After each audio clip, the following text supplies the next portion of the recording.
cloud. All right, excellent. Hi, everybody. My name is Michael Pedone. I am the course creator for SalesBuzz.com.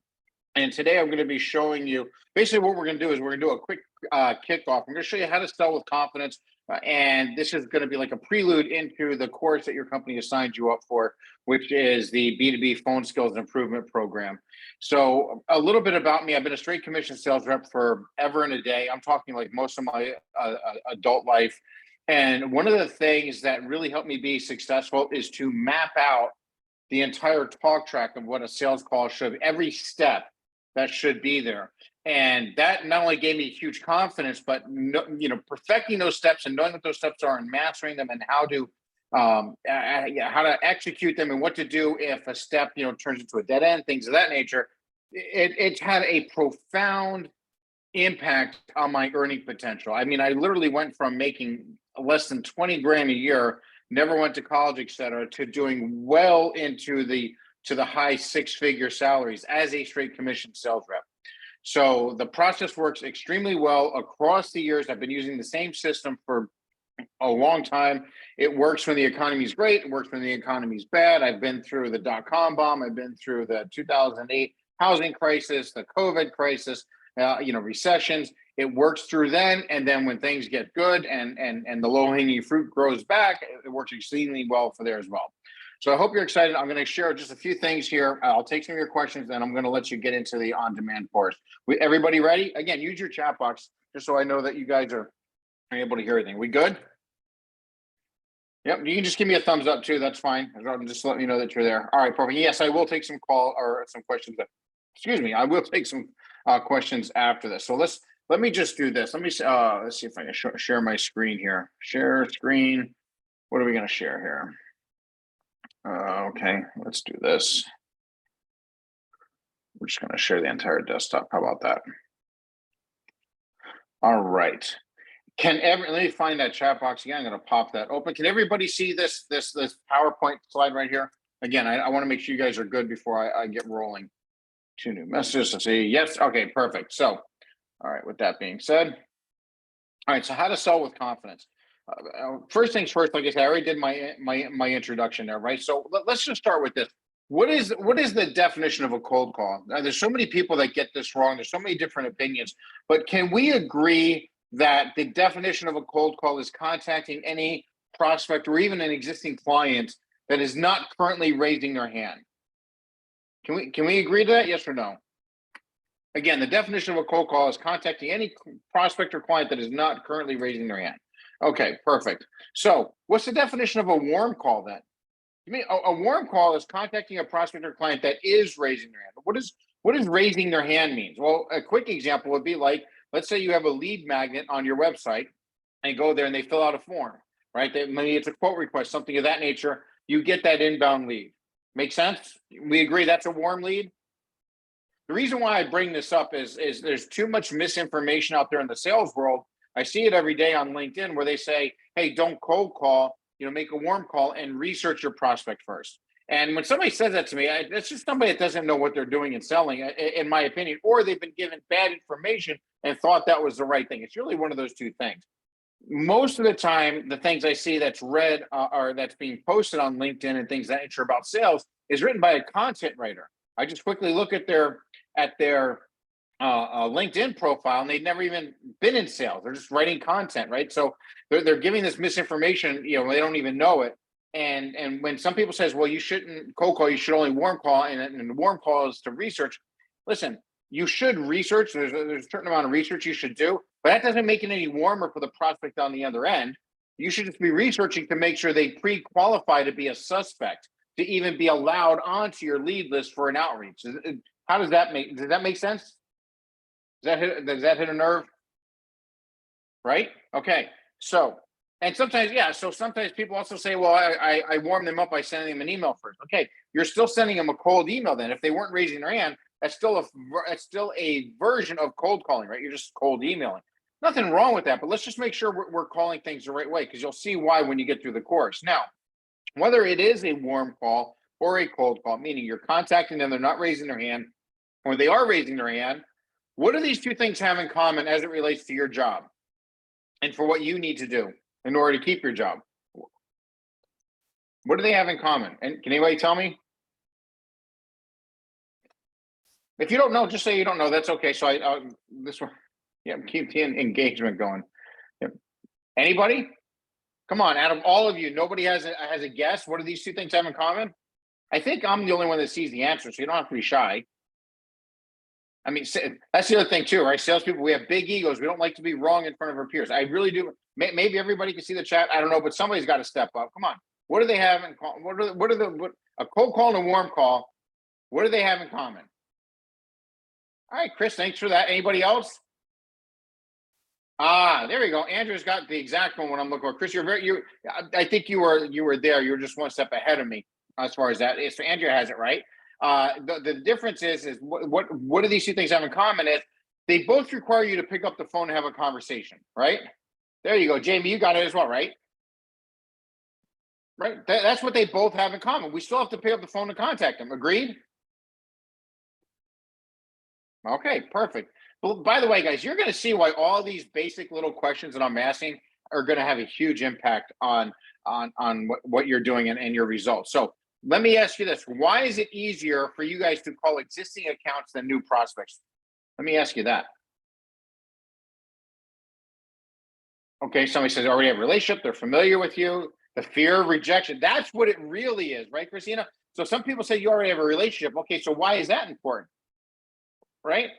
And Carlos said because they're familiar with this. That's on the surface level, but what's the real reason? And Christina nailed it. It's the fear of rejection. It's easier to call those existing accounts because if you really analyze your feelings on the matter, why are you more comfortable calling them? Sure, you can say, well, they already have a relationship with us, but why is that important? Well, because there's going to be less fear of rejection. Make sense? So that's really at the core issue to a lot of the things that hold us back as sales reps is that fear of rejection. Listen, nobody likes to get rejected. It's going to happen because that's the game you're playing, right? Like nobody throws for a first down every time in football. Nobody scores every time they shoot in hockey, right? And with that being said, in sales, there's going to be some rejection, but if the rejection is higher than your acceptable threshold, that's when call reluctance happens. Let me say that again. When rejection reaches above your level of your threshold level of acceptance, that's when you start to suffer from call reluctance. Does that make sense to you guys? You picking up what I'm laying down here? And so what happens when you have call reluctance, whether you consciously recognize it or not, you start looking for other ways to try to hit your numbers. You start avoiding the hot stove, if you will, right?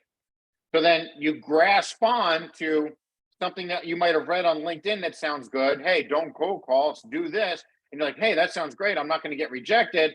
And you start doing something, but it's still not working. You're reaching out, you're sending, how many of you send emails, right? I get them every day. I don't think I've ever done business with anybody because they usually make the same mistake through prospecting through LinkedIn that they did on a cold call that initially got them rejected. The difference is when they send it like an email request or if they just send an email, they don't feel the sting or the pain of being rejected. Now, by the way, I'm all for using other social tools to get your prospect's attention. So I don't want you to misunderstand. But at the end of the day, the most powerful thing that we can do if we don't have enough inbound warm leads coming is to hit our numbers. We're going to have to make some outbound calls. And it's going to be a lot better if we have a strategy that we know works, that will get the results that we want. You're still going to get some rejection, but the results are going to be above the level of rejection that our threshold of acceptable rejection that we're getting. Does this make sense? You guys with me? Okay. So with that being said, when you have that system, you get confidence. And confidence is just a feeling of self-assurance arising from one's appreciation of one's ability or qualities, meaning you're confident in your ability to, whether you have inbound warm leads, you can handle it, or if you don't, if there's not that low-hanging fruit right now, and you have to make those outbound calls, you're confident that you can do that because of your abilities and qualities. Excuse me for a second. Now, if you were more confident in your abilities to cold call and close new business, is it fair to say you'd make more cold calls? I think the answer is obvious. It's yes, you would.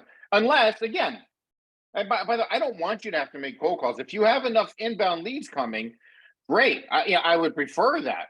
Now, and by the way, the system of selling that you're going to learn increases your close rate on the inbound leads as well. The system is the same. But when you don't have enough of those inbound leads, you have to have a game plan. You just can't be a captain wing it, because you can't scale that way. If you're a captain wing it and you're changing your process all the time, then how are you ever going to be successful? Right? Believe it or not, I mean, listen, sales is a science, but it's not rocket science. So you're going to be learning in the actual on-demand course you're going to be taking here in a little bit. You're going to be learning the step-by-step process to be able to go ahead and execute those calls. And I'm gonna break down what that call process is before we end today's webinar, and then you're going to learn how to execute those steps. All right. So let me back up for a second. How do you gain confidence when it comes to cold calling? Confidence is tied to performance. If past performance falls short of expectations, confidence remains low. So how do you increase performance? How do you increase it? Especially in the world of selling, you increase performance by learning, applying, and mastering new sales techniques that are proven to work consistently. And I'm about to show you the step-by-step formula for selling over the phone. You guys ready? We good? Does all this make sense so far? All right, perfect. So you're going to get this in the course. It might be a little hard to see right now, but I call this the one-page sales call strategy. And again, once you log in, I believe, I'm sure if Brittany's still on here. I know she had to leave soon, but it's in the very first module. You'll be able to print this out and have it on your desk. It's a cheat sheet. But if I blow it up a little bit, there really is a step-by-step process for selling by phone. And the first thing is this. And actually, before we pick up, you know what, let me do this. Before I get to that, hold on one second. Let's go back one. Okay, I'm going to take that off the screen just not to distract you. Before I get to that, before you ever pick up the phone, there are two things that you need to know, okay? And that is, what are the top 3 problems your target audience has to have in order for them to be interested in what it is that you offer? I'm going to say this again. There's 2 things you have to know before you ever pick up the phone. The first one is, what are the top 3 problems your prospect has to have in order for them to be interested in your product or service, or let's just say your solution, because the solution can be a product and or service, right? Now, the reason why you want to know the top 3 is because you want to go where the money is. Sure, you might have that outlier where you have one prospect that has this kind of far, reaching problem that you might be able to help, but you're only going to get one of those deals every once in a while. So you want to know what the top 3 problems are, and you want to focus on those. Once you know what the top 3 problems are, let me give you an example. For me, it's sales teams that have call reluctance. Why do they have call reluctance? Well, they're not hitting their numbers and they're being rejected. Another one could be simply that they're new into selling, right? They maybe they're a customer service team and they were used to handling inbound stuff. Now they have to do outbound, and they're not, they were glorified order takers, is just the nicest way I can say it. Nothing against them, but now maybe the market's shifting a little bit, and to keep their jobs, they're going to have to produce, and they're going to have to do some outbound, and they've never been trained, right? So these are like some of the key hot buttons that I know when I hear those things, or if I can hit those pain points or hot buttons, and if those things equal to be true, chances are I'm going to have a very good conversation because I can help in those areas. If a sales team is knocking it out of the park, there's really no need. Sure, if we wanted to do advanced sales training to squeeze a little bit more out of them, that's fine. But the majority of my clients, and again, just give an example for myself, the sales teams aren't hitting their numbers. They got some people struggling, and there's call reluctance. They're sending emails. What they've read on LinkedIn is not working, and they need help, right? Okay, we're good. I know those things. Now, what are the top 2 or 3 problems that your prospect has to have? And if you don't know, go to the top salesperson in your company, or go to your manager, or go to the person that started the company and ask them. That's critical. The next thing you have to know, once you know what the problems are, is truly who is your target audience. This is another big mistake that salespeople make, is that they go wide and not deep. What do I mean by that? It means us salespeople, we never want to lose a sale to anybody. So we say, well, we can help anybody. Well, okay, let's say that's true. Let's say you have a solution that can help anybody. But out of anybody and everybody, who buys from you the most? What characteristics do they have? And the basics to start with are, let's say, like location, employee size, annual revenue, just some of the basic stuff that's out there. And if you don't know how to find who your target audience is, what I would recommend is I would get a hold of anywhere from 10 to 100, depending on how much business your company has done, right? Of the best clients. And what do I mean by best clients? I don't mean best clients that have paid you the most. I actually don't mean it. Like, for example, 3M, largest deal I ever did. I trained their entire sales force around the world, 12 different countries, right? I got one of those. The majority of my clients have anywhere between 5 and 50 sales reps. That's my sweet spot. Make sense? So it's not necessarily who paid you the most, it's who buys from you the most often. What characteristics do they have? Who pays on time? Who has the shortest sales cycles, things of that nature. So what you can do is, if you're a smaller company, you're just getting started, and you have a couple of clients, then what you can do is you can just start with 10. But if you've been doing business for a while, you can do up to 100. Take the URLs. Use a service like, there's Seamless AI, there's Zoom Info, which is really expensive. There's uplead.com. There's all these data enrichment tools out there. You take the company URLs of your best clients, you run them through the data enrichment, and then within seconds, you'll get back an Excel sheet that'll show you, it'll fill in what location they're in, annual revenue, employee size, things of that nature. And then even the people that you were that were the initial point of contact or the final decision maker, and you can fill that in, get their titles and things of that nature. And then what you do is you just sort the Excel sheet, and then you just start ranking. Like for me, companies that have anywhere between 10 and 500 employees are my sweet spot. Matter of fact, 50 to 200 is the number one sweet spot. 10 to 50 is my second, and 200 to 500 is my third. All in the US, even though I do business outside of it, right? But this is something very simple that you can do and that you should know, so that when you build your targeted list, you only want to put leads or suspects that match that criteria into your lead list. Does that make sense for everybody?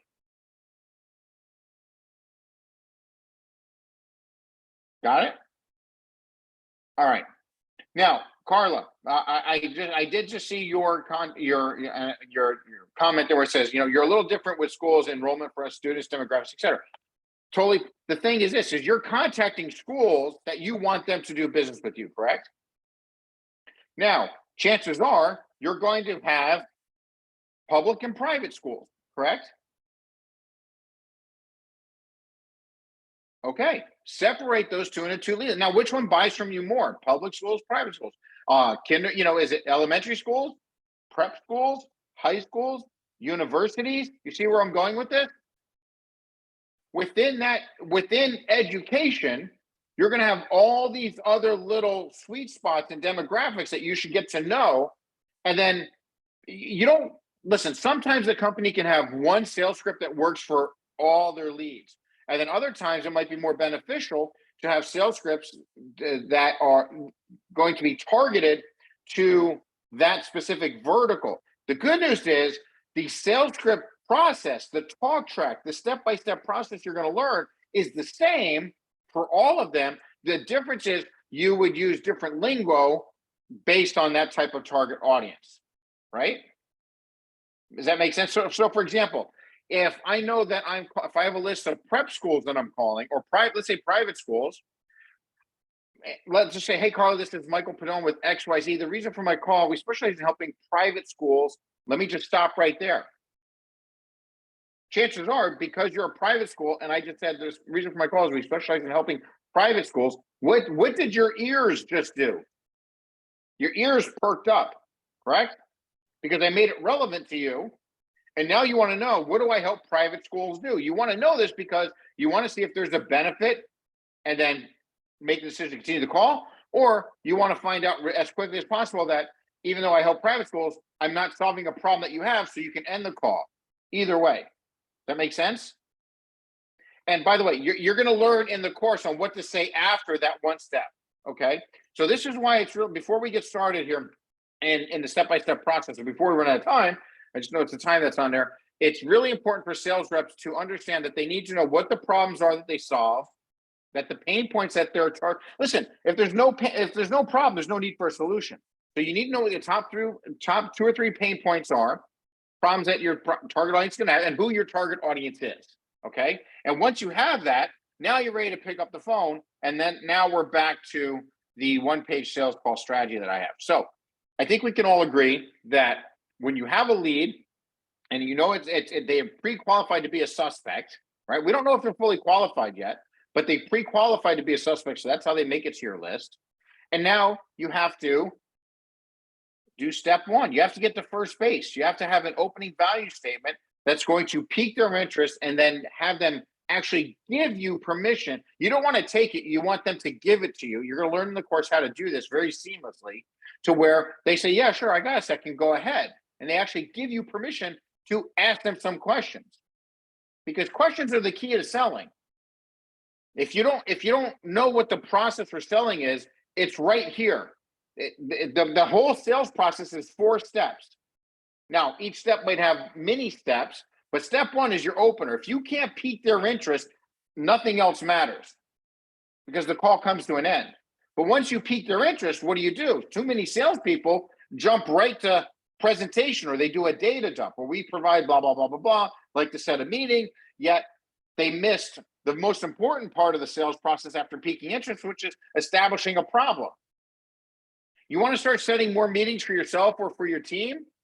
You're going to have to learn how to pique interest and then establish a problem. You can't call and tell your prospect they have a problem because they're going to doubt it. So how are you going to get them to recognize a problem? You're going to have to ask what I call engagement questions.